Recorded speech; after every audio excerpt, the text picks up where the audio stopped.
शिवसेनेचे उपनेते संपर्क प्रमुख अरुणभाई दुधोडकर आहेत, आमचे सन्माननीय माजी आमदार वैभव नाईक साहेब आहेत, सतीश सावंत साहेब आहेत, संजयजी पारकर साहेब आहेत, आमचे सुशांत नाईक साहेब आहेत, आमच्या महिला आघाडीच्या नीलमताई पालव आहेत, युवा सेनेच्या मीनाक्षी ताई आहेत, इतरही सगळे आमचे मजिद भटवाले आहेत, कन्हैया पारकर आहेत.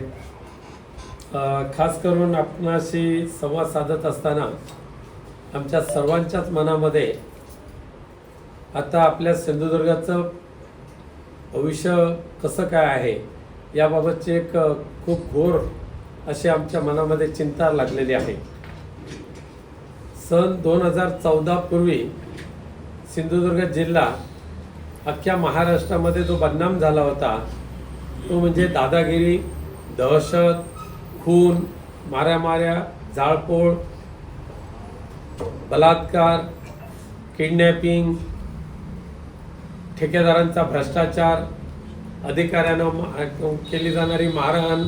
त्यामुळे सिंधुदुर्ग जिल्हा अख्ख्या संपूर्ण महाराष्ट्र नव्हे तर संपूर्ण देशामध्ये सिंधुदुर्गाची बदनामी झाली होती आणि अनेक खून होऊन सुद्धा ते खून पचवले जात होते.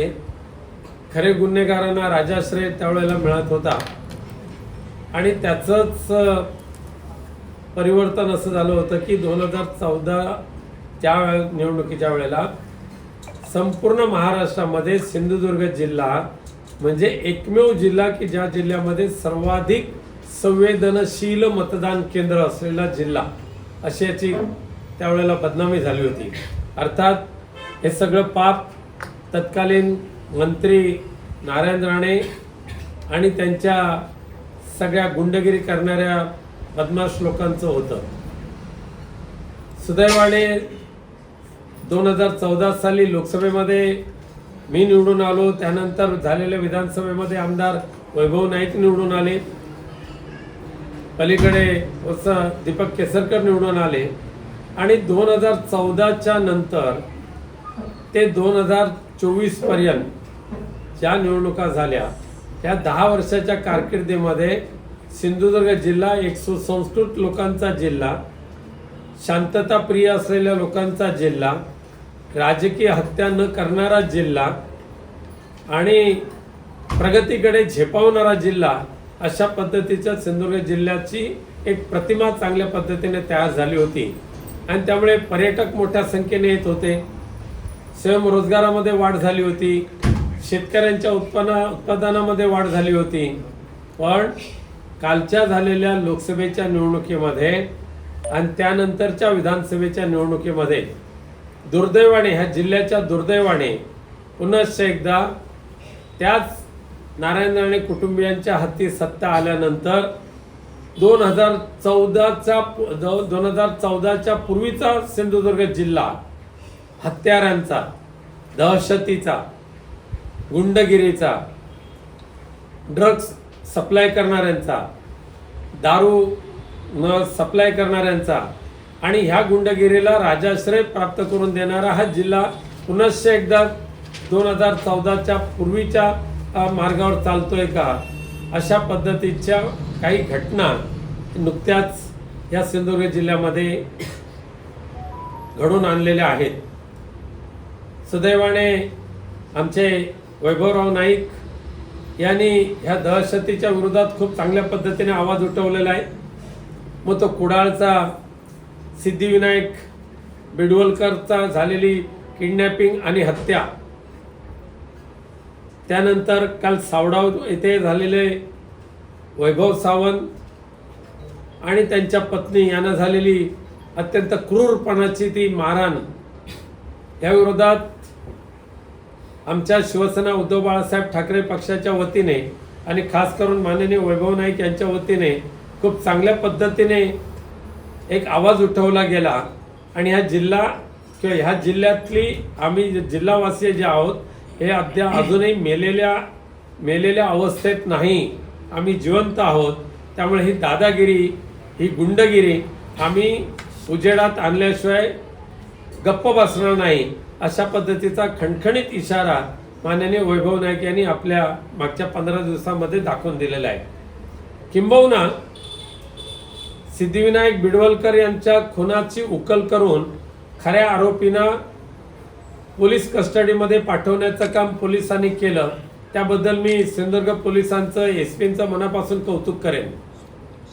पण त्याचबरोबर मी त्यांना विनंती करू इच्छितो, काल की परवा पुन्हा एकदा वैभव नाईक यांनी जो त्या मुख्य आरोपीचा एक व्हिडिओ व्हायरल केलेला आहे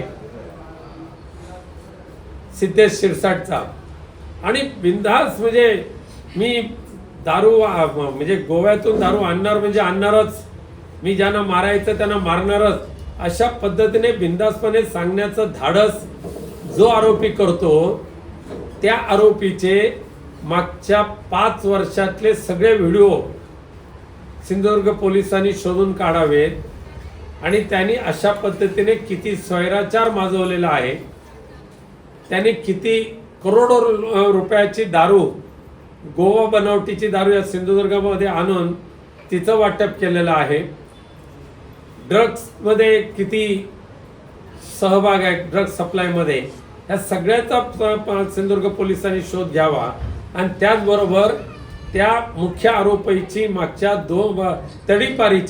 2 वर्षाच्या तडीपारीची नोटीस ज्या प्रांतांच्या ऑफिसच्या टेबलवर पडलेली आहे, त्या तडीपारीच्या फाईलचा शोध सुद्धा ह्या जिल्ह्याचे जिल्हाधिकारी महोदयांनी घ्यावं आणि जिल्ह्यामध्ये अशा पद्धतीने गुंडगिरीनी दहशत माजवणारे जे गुंड आहेत त्यांना पायबंद घालण्याचं काम जिल्हा पोलीस प्रशासनाचं जसं आहे तसं जिल्हाधिकारी महोदयांचं सुद्धा आहे। त्यामुळे दोघांनी त्याची दखल घेऊन त्या घटनेचा म्हणजे बिडवलकरांची जी ज्या पद्धतीने हत्या झालेली आहे, म्हणजे किंबहुना पूर्वी बीडपेक्षा सिंधुदुर्ग जिल्हा या हत्येकरूंचा पोशिंदा झाला होता, आता पुनश्च एकदा दुर्दैवाने सिंधुदुर्गवासियांच्या दुर्दैवाने सिंधुदुर्ग जिल्ह्यामध्ये एकाच घराण्याच्या हातात ही सत्ता आल्यामुळे सिंधुदुर्ग जिल्ह्यातले ते हत्याकरू बिना परवानगी बंदुका वापरणारे दरोडेखोर, त्याचबरोबर लोकांचा छळवाद करणारे हे गुंड, लोकांना लुटणारे ठेकेदार आणि अशा पद्धतीने एक स्वैराचार माजवणारे जी काय अपप्रवृत्ती आहे ह्या जिल्ह्यामध्ये पुनश्च एकदा उभी राहायला पाहते। त्याचा बिमोड सिंधुदुर्ग जिल्ह्याच्या पोलीस अधीक्षकांनी करण्याची आवश्यकता आहे।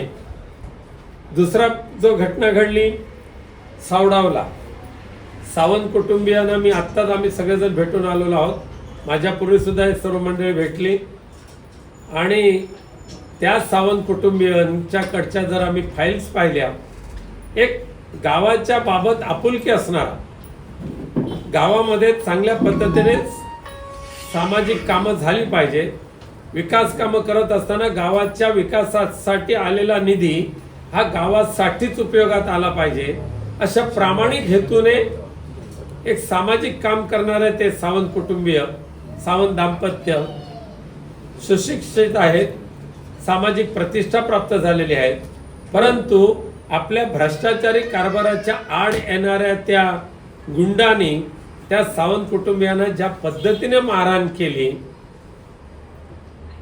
वैभव सावंतांच्या गुप्तांग कापून टाकायचा त्यांचा प्रयत्न चालला होता आणि त्यांना ठेचून मारा अशा पद्धतीने मारायचंच, पूर्णपणे जीवनातून उद्ध्वस्त करायचं अशा पद्धतीने जे त्यांनी त्यांना मारहाण केली ज्या गुंडांनी, ते गुंड मात्र आजही राजरोसपणे ह्या जिल्ह्यामध्ये फिरतायत।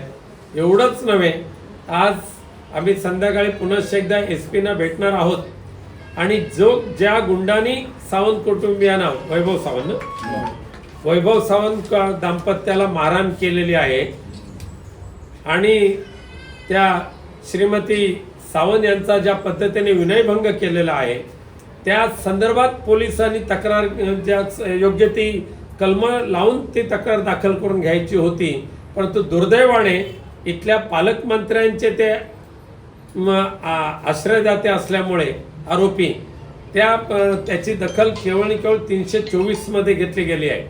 यापूर्वी सुद्धा माननीय वैभव नाईक आणि या सर्वच मंडळींनी त्यांना झालेल्या मारहाणीचे फोटो तुम्हाला दाखवलेले आहेत. मी सुद्धा पुनश्च एकदा दाखवू इच्छितो. आज सुद्धा त्यांच्याकडे पाहिल्यानंतर अशा भयानक पद्धतीने मारहाण करणारी विकृती यापूर्वी जिल्ह्यामध्ये कधी आली नव्हती. ती पुनश्च एकदा एकाच घरामध्ये हे सगळं सत्ता गेल्यानंतर ही विकृती पुन्हा एकदा निर्माण झालेली आहे.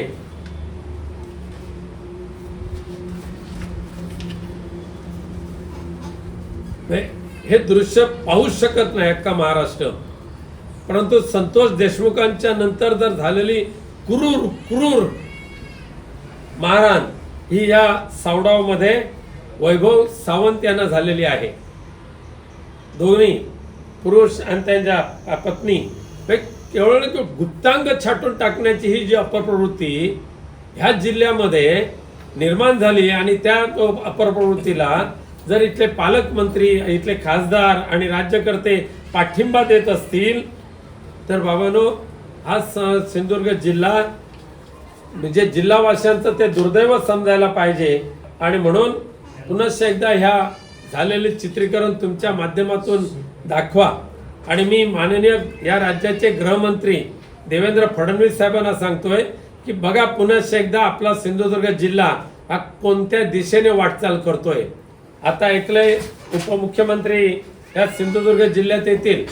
त्यांना यायच्या अगोदर शशिकांत सिद्धिविनायक बिडवलकरची हत्या ज्या पद्धतीने त्याला किडनॅप केलं गेलं, बिचाऱ्याचे आई वडील मुकबधीर, वडील वारले, आई मुकबधीर, ती सुद्धा वारली.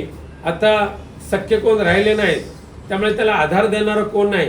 पण त्याला किडनॅप केलं, कुठे घेऊन गेले, कसे घेऊन गेले आणि कुठे मारलं, कुठे जाळलं. आजच्या सुद्धा वर्तमानपत्रामध्ये तुम्ही दिलाय कोणत्या पेट्रोल पंपावरून ते पेट्रोल आणलं आणि त्याला जाळून मारलं.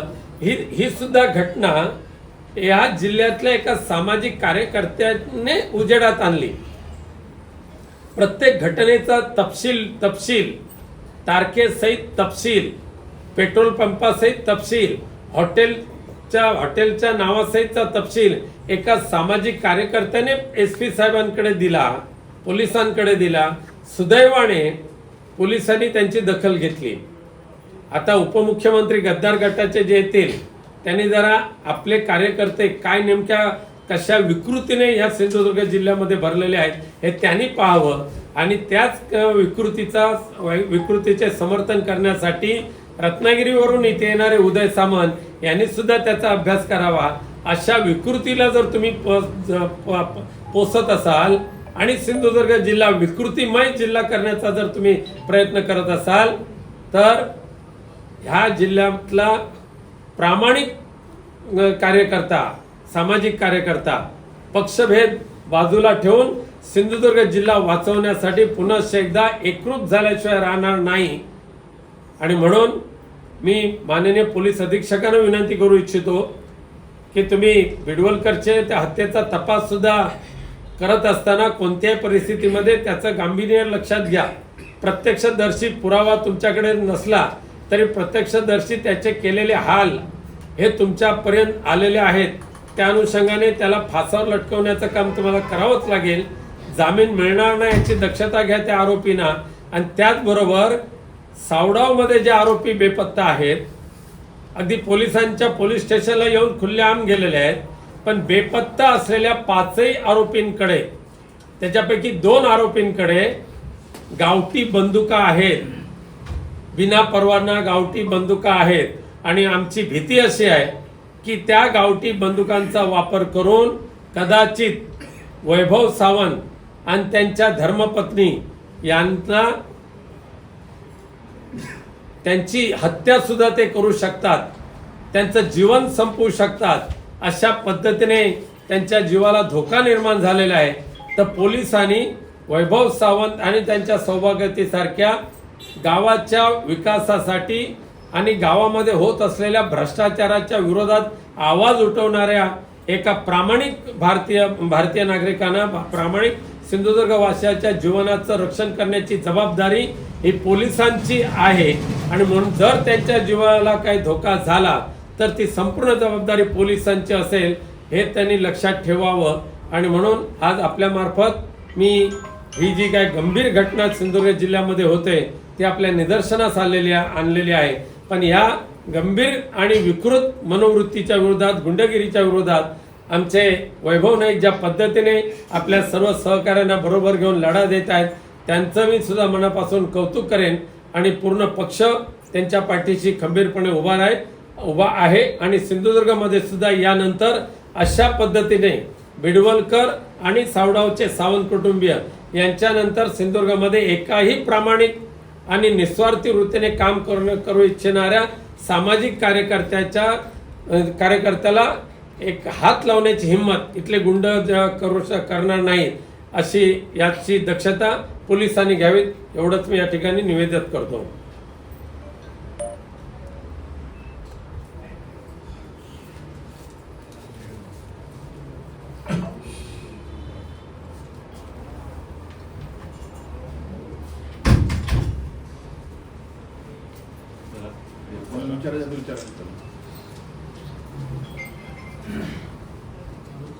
चला यायचं. तुम्ही आता सावडावर इथे भेट दिली आणि वैभव सावंत आणि नयना सावंत यांची जी मारहाण झाली त्यावर चर्चा केली. या संदर्भात मारहाण करताना तुमचं काय चर्चा झाली आहे का? कारण हे सुद्धा महत्वाचं आहे. काय जी मारहाण ज्यांनी केली त्यांची तुमची चर्चा झाली का? मारहाण करणाऱ्यांची आम्ही चर्चा कशी करणार आहोत? ते वाढणार असं नाही. तिथे जे होते जे आता हे वैभव सावंत आणि तिथे जे भाजपचे त्यांची काही चर्चा झाली असं नाही. वैभव सावंत, नयना सावंत यांना मारहाण करत असताना जे तिथे त्यांचा मुलगा होता त्या मुलाने पूर्ण व्हिडिओ शूटिंग केली होती. तो मोबाईल सुद्धा त्याचा खेचून घेतला आणि फेकून दिला, चोरून नेला तो. नयना सावंत यांचं ज्या पद्धतीने कपडे फाडले गेलेले आहेत ते फाडलेले कपडे पाहिल्यानंतर पोलिसांनी विनयभंगाचा गुन्हा दाखल करणं आवश्यकच होतं आणि तो त्यांनी केलं नाही. म्हणून आम्ही महिला आयोगाकडे सुद्धा त्यांची केस दाखल करणार आहोत. पण त्याचबरोबर तिथे एक जे आमचे पदाधिकारी उपस्थित होते त्यांनी सुद्धा प्रत्यक्ष जर वैभव सावंतांना वाचवलं नसतं तर कदाचित वैभव सावंतांचं डोक्यावर दगड मारून हत्या केली गेली असती. दाभोळकर हत्या प्रकरणातील संशयित जे आहेत ते जामिनावर सुटलेले आहेत. त्यांचं नाव आहे विक्रम भावे आणि त्यांनी आता एक पुस्तक लिहिलं दाभोळकर हत्या आणि मी. या पुस्तकाचाच कोल्हापुरात प्रकाशन होते. कसं करणाऱ्यात कोणाचे असते?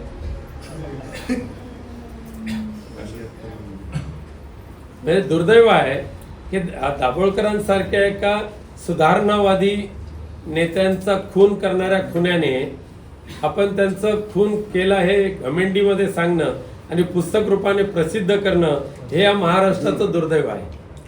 महाराष्ट्रात हिंदीच्या सक्तीला भाषा सल्लागार समितीने विरोध केला आहे. निर्णय घेताना विचारात न घेतल्याचा अध्यक्ष लक्ष्मीकांत देशमुख यांचा आरोप आहे. मुख्यमंत्र्यांना पत्र लिहून त्यांनी हा जी.आर रद्द करण्याची मागणी केली. आम्ही यापूर्वीच सांगितलेलं आहे की मुंबईतील किंवा महाराष्ट्रातील जी सक्तीची हिंदी भाषा लागू केलेली आहे, विषय लागू केलेला आहे, या 5व्या वर्षामध्ये शिकणाऱ्या विद्यार्थ्याला सक्तीचे किती विषय करावेत याचं काही मानसोपचार तज्ज्ञ असतात त्यांच्याकडून जर विचार करून घेण्याची आवश्यकता होती.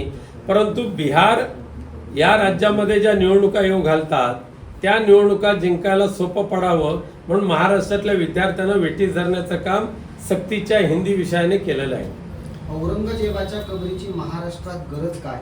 आतापर्यंत महाराष्ट्रात औरंगजेबची कबर का आहे? तो इतिहास आतापर्यंत संपायला हवा होता अशा शब्दात द्वारका शारदानी ज्योतिषपीठाचे शंकराचार्य प्रज्ञानानंद सरस्वती यांनी औरंगजेबाच्या महाराष्ट्रातील कबरी संदर्भात जोरदार आक्षेप घेतला.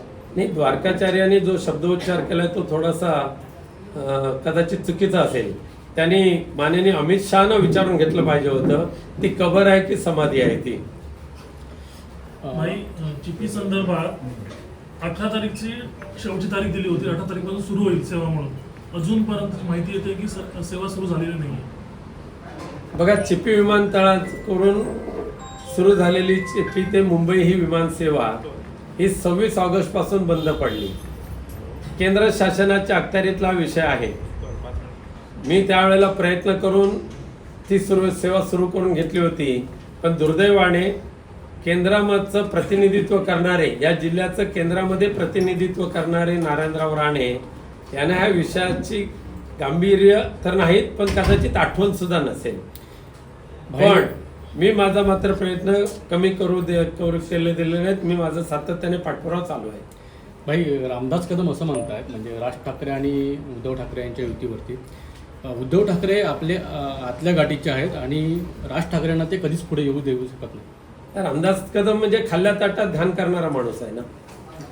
राऊत साहेब, सिंधुदुर्ग जिल्ह्यात पालकमंत्री नितेश राणे यांच्या अनेक, आता पालकमंत्री झाल्यानंतरच्या अनेक दौऱ्यांमध्ये शिवसेना ठाकरे गटातील अनेक लोकांचे भाजपमध्ये पक्षप्रवेश होत आहेत.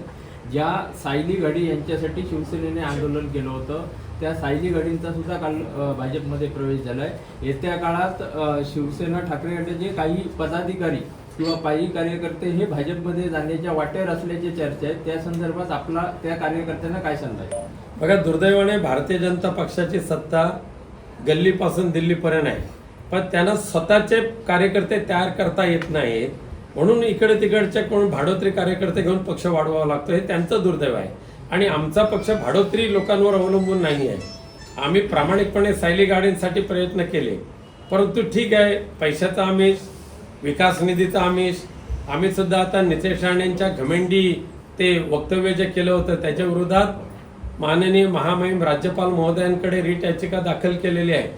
जर येत्या 2 महिन्यामध्ये त्याच्यावर जर निर्णय लागला नाही तर आम्ही मुंबई उच्च न्यायालयामध्ये राज्यपाल आणि नितेश राणे यांच्या विरोधात दाद मागणार आहोत. काल उदय सामंतांचा दौरा झाला. शिवसेना शिंदे गटाचं सदस्य नोंदणी अभियान चालू आहे. तर उदय सामंत यांनी असं एक वक्तव्य केलं आहे की 100% शिवसेना, असा जरी मी नारा दिला नसला तरी मित्र पक्षांना सोबत घेऊन शिवसेना वाढवायची आहे. या संदर्भात आपली भूमिका काय? मला फार उदय सामंतांना इथे किंमत द्यायची नाही आहे. आम्ही सुद्धा रत्नागिरीमध्ये जी आता घोडदौड चालू केलेली आहे ते सुद्धा उदय सामंतांचे पायाखालची वाळू घसरणारी आहे, म्हणून तिकडे सोडून ते इकडे पळतायत. आणि आता या 2 बंधूंमध्ये भाजप वाढवायचा की शिंदे गट वाढवायचा याच्यामध्ये रेस लागलेली आहे. त्यामुळे दोघे एकमेकाच्या उरावर नक्की बसणार आहेत. धन्यवाद.